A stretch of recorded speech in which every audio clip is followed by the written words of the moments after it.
What I think it's funny is that none of these episodes have been easy. There's always something happening. The first one was kind of easy. Yeah, but we still got yelled at. Yeah. We've And, never not been yelled at by coming out early in the morning. and we got swarmed by cows. And we got swarmed by cows. If we learn anything, don't come out early. You're going to get yelled at. Have you heard of nicotine being used as pre-workout? Nicotine as pre-workout. That's actually crazy. That's wild. Yeah, and that's not the only thing we're talking about. We're also looking at nicotine trends from 2024 into 2025. What is actually happening out there? Yeah, it's an insane landscape in the world of nicotine. But that's not all, right?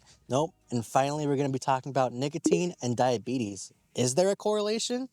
Let's find out. All that and more on Smoke Break.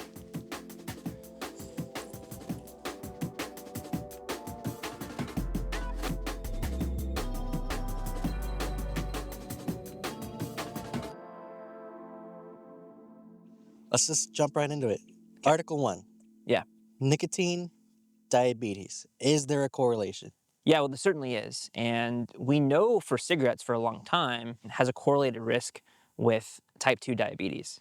But the question is, what about other nicotine products? And actually, most people these days think that if they switch to vaping or nicotine pouches, they're going to make a healthier choice for themselves. I get it. It's appealing, right? No smoke, no tar. It certainly sounds better. But in this new research, it shows that even without smoke, nicotine itself can raise your risk for type 2 diabetes. So what is it about nicotine that brings on diabetes? So here's what's happening with the nicotine itself. It actually messes with how your body processes and handles sugar. And what it does is it makes your body more resistant to insulin. So insulin is that hormone that keeps your blood sugar stable. It can also trigger things like inflammation. It can raise stress hormones like cortisol. And it pushes fat towards your midsection. And all of those things are going to make diabetes much more likely. So what should people know in correlation with diabetes and nicotine? For years, people thought smoking lowered the risk of diabetes because people who smoke tend to weigh less. In this research, what was very interesting is that it pretty much ended that myth. And what we're seeing now is that nicotine in any form actually increases your risk. So yeah, nicotine pouches might skip the smoke, but they still don't skip on that harm, and they do increase your risk. So if anything, we as public health folks should really start seeing nicotine for what it really is, and that's a metabolic toxin.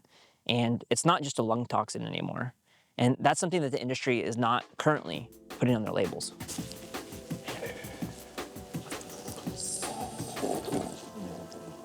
So on the topic of nicotine, we've read some articles from 2024 to 2025. What actually are we seeing out there right now? What's happening now is we're having this problem like in a whole new generation.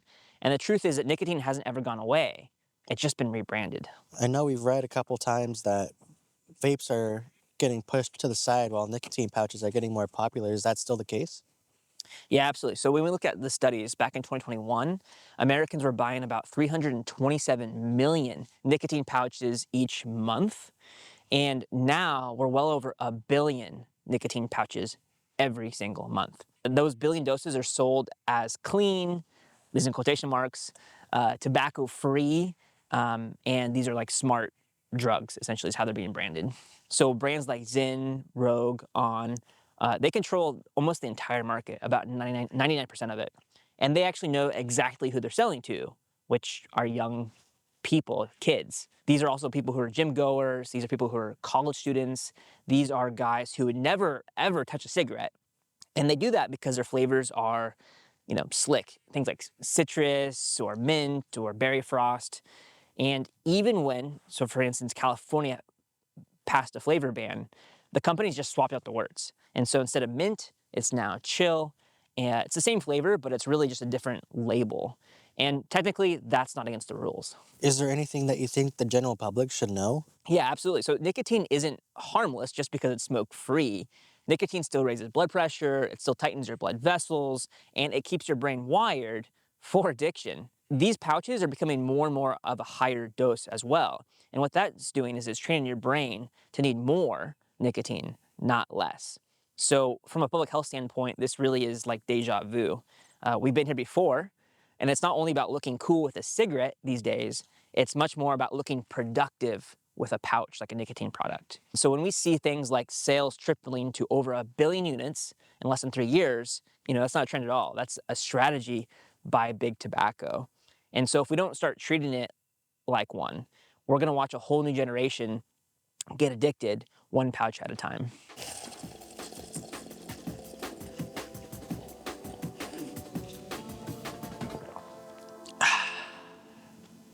On the topic of nicotine Mm-hmm. and how people perceive it, I feel like we're starting to hit that point where people think it gives them some kind of boost. Yeah. Not just that, but people are now starting to think it gives them a pre-workout boost. Yeah.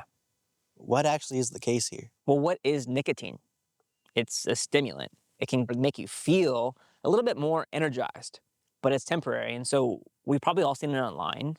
These are guys at the gym who are tossing it in a ZYN before they lift, and these guys are calling it their pre-workout.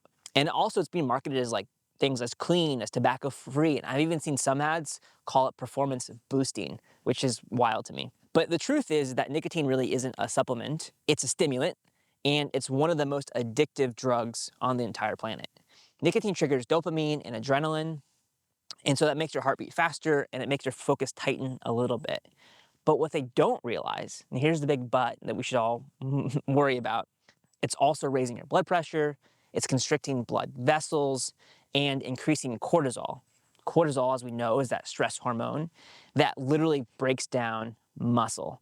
So while these folks think they might be getting an edge, what they're actually doing is sacrificing their recovery, they're sacrificing heart health, and they're sacrificing long-term performance for this short-term buzz. If you're taking nicotine in the gym, you're doing the opposite of becoming a full-on unit. Am I understanding that right? Yeah, I mean, the real story here is that this isn't about fitness at all. It's all about marketing. And the big tobacco industry has been doing it for years, and they're really good at it. The same industry that once sold a cigarette as doctor approved in the 1950s is now selling clean nicotine to this wellness generation. And this is kind of just the start of it, because once they get into the pre-workout stage where they're promoting it as that, that opens the door for so many other things, a concentration booster, Mhm. stuff like that. Yeah, absolutely. So, it's not a coincidence, right? That brands are showing up next to fitness influencers and they're going on podcasts. We've seen these things on like Joe Rogan. These folks are building a new addiction pipeline and they're doing it one ZYN pouch at a time. As a public health professional, I get it. I certainly get the appeal. I get that it's small. I get that it's easy. I get that it doesn't smell. And I also get this idea that it feels healthier than smoking. But nicotine is still nicotine. Whether you light it, you vape it, you tuck it under your lip, it's going to rewire your brain, and our bodies are what pay the price. The bottom line here is that if your goal is focus, if it's energy, if it's longevity, nicotine is not going to get you there, but discipline will, hydration will, good rest will. So what is nicotine really? It's a trap that's disguised as optimization. It's also safe to remember for parents out there, if you find your kid using this, have a simple conversation with them. If you see them using these products, to inform them, to talk to them about the risks of these things, but also it's even better if you can get ahead of the problem before it starts. And what does that look like? It means having those conversations early, before they get to middle school or high school, having that conversation to say, hey, you might see this stuff. It really is so important that you have those early conversations, that you let them know what's okay in your household, what you expect of them. Because your kids, they look up to you. Parents are the biggest role model in a kid's life, and you are responsible to let them know what they might face and guide them to a brighter future. And that concludes Smoke Break episode 2. It might be a little shorty episode, but it's November. It's cold out here. Yeah, my hands are freezing.